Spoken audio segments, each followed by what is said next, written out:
देवेंद्र फडणवीसजीचं सरकार आमचं सरकार आल्यानंतर महसूलमध्ये आणि आमच्या महसूल खात्यामध्ये जवळपास महत्त्वाचे 17-18 निर्णय आम्ही घेतले। आम्ही जिवंत 7/12 मोहीम या ठिकाणी केली। आम्ही त्या ठिकाणी वन डिस्ट्रिक्ट वन रजिस्ट्रेशन हा त्या ठिकाणी महत्त्वाचा निर्णय आम्ही घेतला।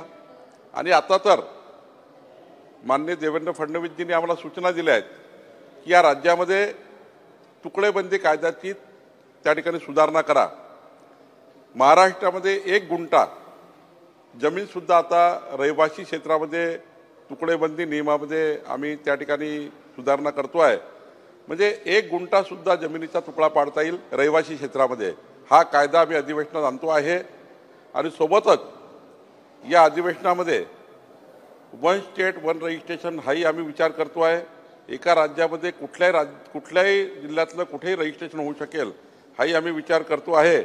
आणि सर्वात महत्त्वाचं, समजा एखाद्या प्लॉटवर एखाद्या भूखंडावर एखादी इमारत असेल, त्या इमारतीमध्ये 50 लोक राहत असतील तर व्हर्टिकल 7/12 व्हर्टिकल स्वामित्व देण्याचा विचार आम्ही करतो आहे।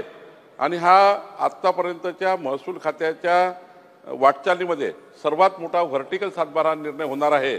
याकरताही राज्य सरकार आणि महसूल खातं माननीय देवेंद्र फडणवीसच्या सरकारमध्ये आम्ही हे निर्णय करणार आहोत आणि याकरता खात्याने तयारी केली आहे।